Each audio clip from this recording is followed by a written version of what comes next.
Welcome, doctor. Thank you so much for your valuable time. I know how busy you are, but thanks for making this time because I thought it's very important that we touch upon a subject. We deal with illness, we deal with life-threatening diseases and conditions. And I'm a strong believer that unless people have the right attitude, there's no way that healing can ever occur. Even if you have the best medication, the best doctors, the best nutritionists, if the attitude of the patient is wrong, healing can never, it's limited. Let's say that it's going to be limited. At the same time, it's extremely difficult when people get diagnosed with cancer, people get diagnosed with any condition, or they're struggling to lose weight. Some children or teenagers are struggling with bullying, which, causes some autoimmune condition, and then they start ending up, to have psoriasis and eczemas and stress-related conditions. So at the same time, it's difficult to go through all of these, but yet we know we need the right attitude and we need to have a positive outlook. Unfortunately, medicine has always focused on disease as being negative and destructive to the body. Yes, it is at a symptomatic level, but then the whole behavior always tends to be in the shadows of negativity and destruction when someone has a disease. And we believe that that is limiting towards their healing. So as much as we encourage people to look at their condition, we also encourage them to start looking at it with a positive outlook, because when we're looking at anything with a negative aspect in life, our options are limited. But when we change our outlook, we have so many different things and new mechanisms and new ways and treatments that we can use to get better. So doctor, in your practice, I know you see patients around the world. What are some of your commonalities that you see amongst your patients who are struggling with conditions, be it emotional, be it physical in nature?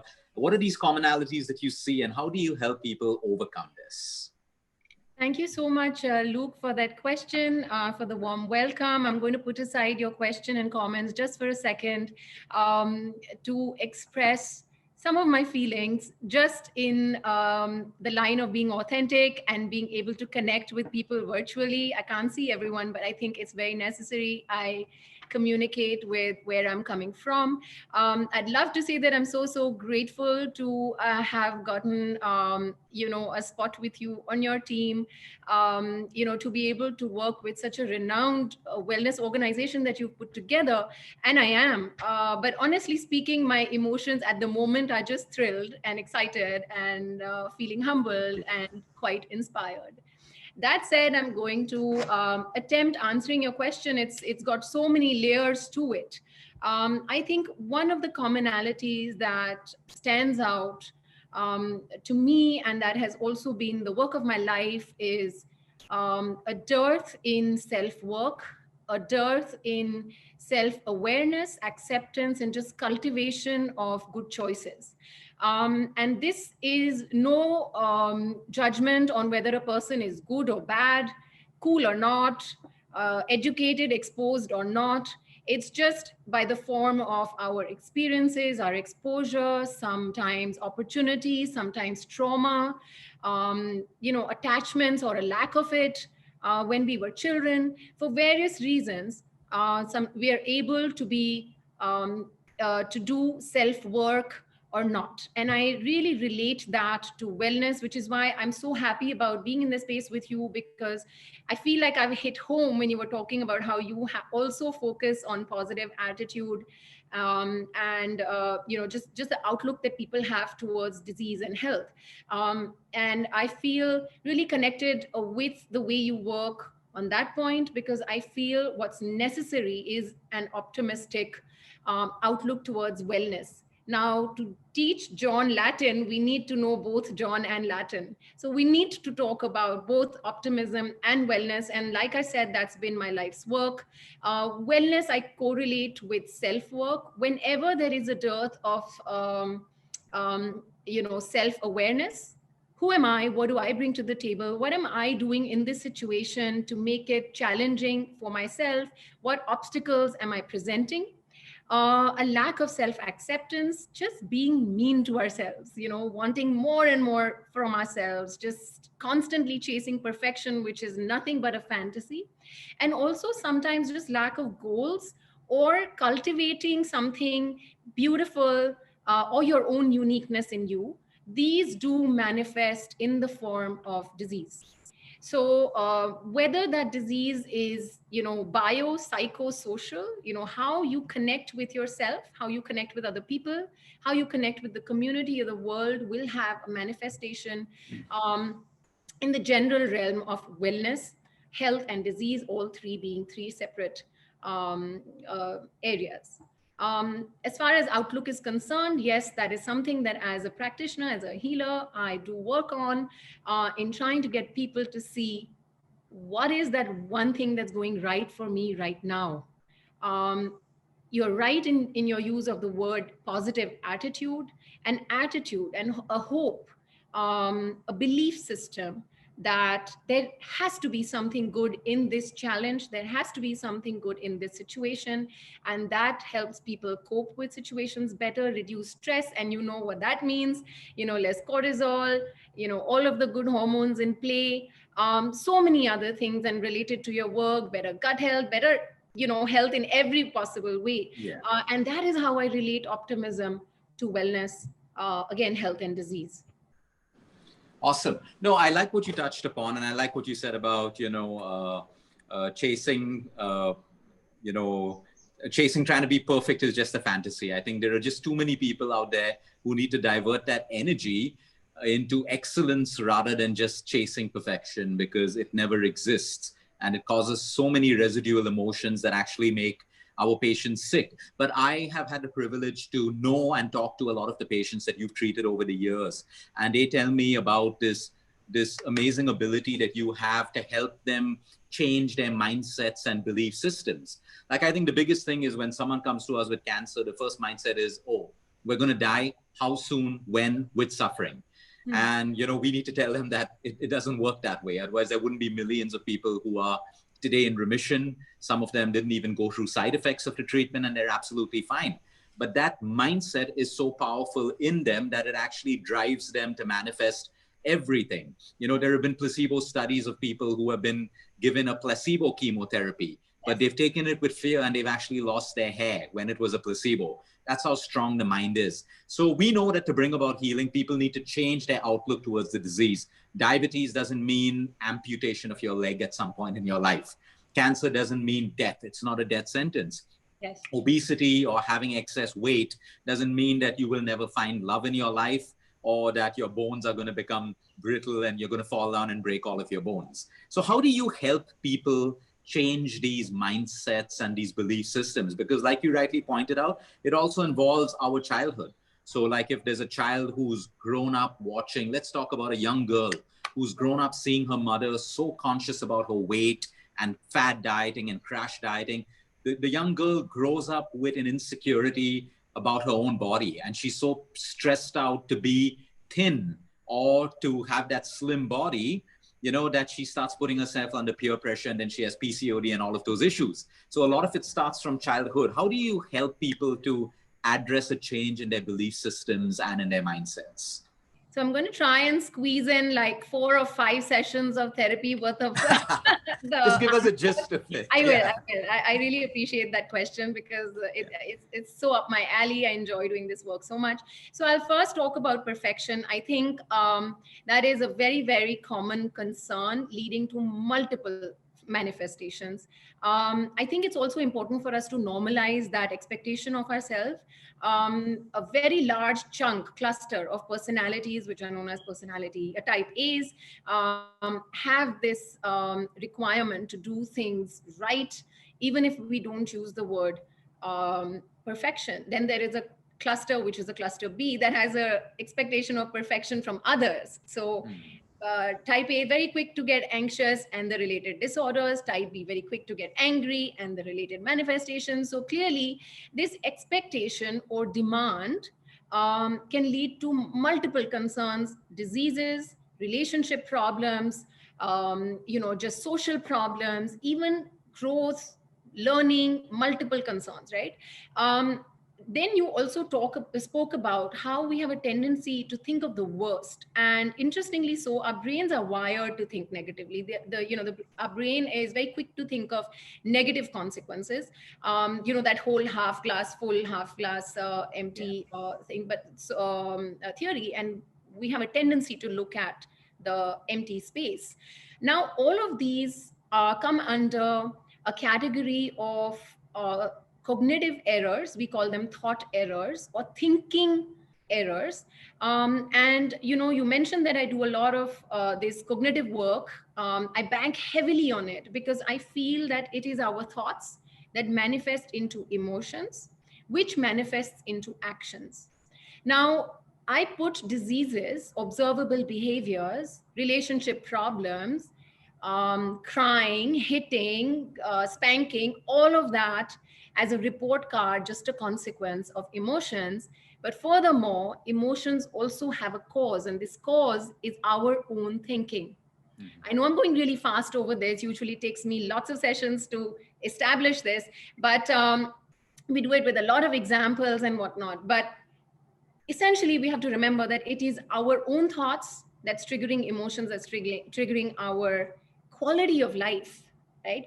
So what we start with is, number one, we try and get a person to connect with themselves. Start listening to yourself. Now, while we're having this conversation and we have so many other participants who are listening, I am 100% sure, and including me, we're thinking of other things. We're thinking of what has to be done after half an hour, maybe in the night, somebody has to go out, somebody's coming over, what happened yesterday, what's going to happen 5 years from now. So many thoughts, incessant, persistent, intrusive thoughts. And when I talk about self-work, this is what I mean, that we start practicing listening to what we're saying, to the vocabulary, our self-talk, our self-dialogue. How nice are we to ourselves? How nice are we to other people? And how many thought irrationalities or cognitive errors do I indulge in? What is my common style? So, perfection is a common thought error. Thinking of the worst or catastrophizing is another thought error, and there are multiple. So, these do have manifestations, various manifestations in life. Then you brought about a very, very pertinent, close to my heart topic, which is childhood. And you rightly said that, maybe a child observes a certain kind of behavior, a certain kind of demonstration and models around them in parents, in teachers, in friends, in media, social media nowadays. Um, there isn't one way of answering this, but I'm going to try and give our listeners something significant to think about once this is done. There are two things about childhood that we need to be careful about. One, that we prevent trauma. Okay, trauma doesn't have to be a very big, abusive, terrible event in life. It can also just be neglect. It can be a beating. So, trauma, which shouldn't happen, and parental attachment, which absolutely must happen. So, when anything goes wrong with either of those two, there will be a manifestation in children, again, in terms of the kind of thought habits they're forming, thereby the way they are emoting, and then thus the way they are acting.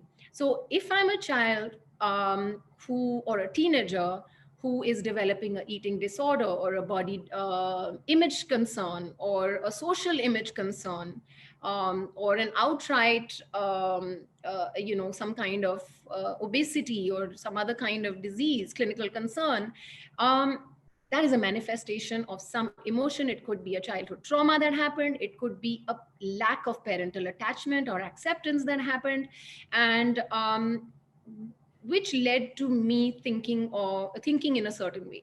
And those are the things that we try and understand, and again dispute with them, pinpoint what are the irrationalities, and do self work in terms of just thinking rationally, not necessarily positively. But I think rationality just takes into account us being practical. Sometimes that's very necessary because, for example, the past. Now, I can't change anyone's childhood for them, right? Yeah. I can't change anyone's parents for them. I can't change sometimes the circumstances people are born in or born with. So that acceptance is very important, which is why I like to talk about rational thinking and using optimism and not really that much positive thinking. I hope I've answered your. No, that's absolutely perfect, because I think you draw a correlation with what we see. Everyone comes to us for either a diet plan or a lifestyle plan, but sometimes when we're dealing with young girls who have PCOD and obesity, we just ask them if they felt accepted when they were children by their parents. And the answer is absolutely not. And right then we know we have more of an emotional issue to handle, and more than a diet plan, she needs to find her acceptance. And then we see these young girls and boys throwing themselves into empty relationships just to feel accepted because they never got it as a child. So it's always so necessary for us to address the root cause, because on the other side, you'll have them being given a fad diet, which is never going to work, because you don't need a diet for the physical self, but something more for the emotional self. But no, that's brilliant. I mean, everything comes down. Our most aggressive cancer cases, we can almost pinpoint it down to an emotion. And we don't do it. We get the patients to do it themselves. And they know which emotion or the start of that emotional journey caused the cancer, because they can relate to it when they start believing that there is emotional connection between disease. No, so thank you so much for that answer. It made so much of sense. So, from your practice, you're dealing with all kinds of people today in the world. If I had to ask you to leave, what message would you want to leave people? Like the constant message I want to leave people is, it's your lifestyle more than anything else. How you relate to food, how much you move your body, how fresh you wake up in the morning, how much of investment in your emotional health. I'm not going to change my answer, because that's the gap that we have in the world at every age group today. So from your practice, what is your message that you would want to share to people, that, what's something that they can start doing right away for, the gaps that you see? What message would you like to leave all of our viewers? I think I live my life, conduct my practice, deal with my children, my relatives, every patient of mine with two words in the background somewhere, and that is conscious cognition. I really do believe in those two words, and I hope that I can do more and more work and spread that message.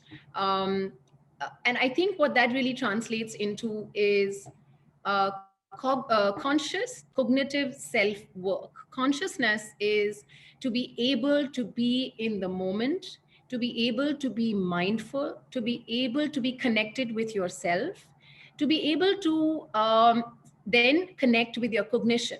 Cognition is extremely important, because I said that's the birthplace of your emotions and the various manifestations. So we have to become conscious of our cognitive strengths and also growth areas. I think when we start with ourself, do this self work, there is a beautiful spillover effect onto our loved ones, and then the community, and hopefully the rest of the world. So I guess step one would be self-work in the direction of becoming conscious of ourselves and our cognitive strengths and growth areas. I think that's perfect, because there's no point being more complicated unless we can perfect the first step that you spoke about.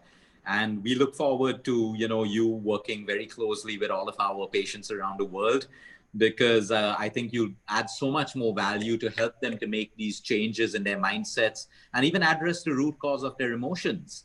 That's so necessary today, because a lot of people have gotten so used to using coping mechanisms, like whether it's alcohol, drugs, over socializing, over consumption of movies and content. These are all coping and numbing methods. And after a while, I mean, whatever's suppressed has to come up.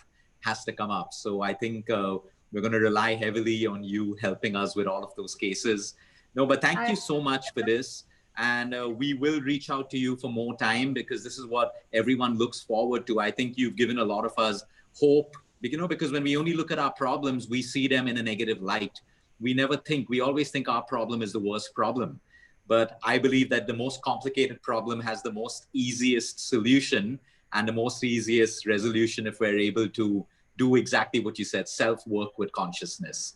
Absolutely. So, it gives you the reins of your own life. Not only do we think our problems are the worst, we feel our enemies are the worst, our friends are the worst sometimes. So yes, you really did understand me where I said self-work is the ultimate work, because we start taking responsibilities for what we're going through. So thanks for giving me this amazing platform to be able to reach out to people.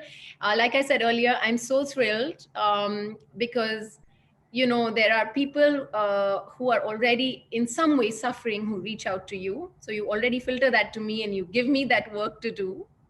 and I get an opportunity to learn with you and your team. I think that if you would have asked me what is the second thing that I like to do, and that's just learn and grow. So I'm going to get an opportunity to do that as well. So That's beautiful. I'll ask you one last question. You mentioned you're a mom, you have children, you have a busy practice. So how do you manage everything? How do you maintain your work-life balance?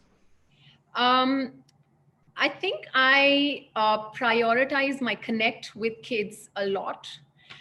So even while I'm not there, we don't feel disconnected from each other. I think the answer to answer your question, I'm quite forgiving, with myself. I'm conscious of my needs for perfection, and just being conscious lets me forgive myself when I'm not able to be there at all times. I'm quick with prioritizing. I'm quick with decisions, so that really helps me focus on what needs to be done. Incidentally, I think yesterday's or today's my social media post is about having a long day at work and finding my children when it's close to bedtime.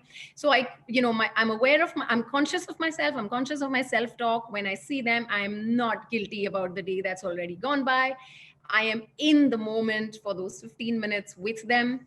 I also plan well. So if I have the days that I have off, we plan, we organize ourselves so that they get a bit of me. But largely, I think I'd say that I invest a lot in connection with them, and I'm just quite forgiving of my own mistakes as a human being, and I'm happy to show them that I'm vulnerable, I'm not perfect, and I can fix things if they're upset about something. That's brilliant. Thank you so much. I asked you that question because I saw your post this morning. Thank you so much for sharing that. Yeah. And thank you for your time, Doctor. We'd love to do more sessions with you as we move along. So, your little nuggets of, positivity and advice can help everyone around. So thank you so much once again for your time. Thank you, everyone, for joining us. Have a great evening.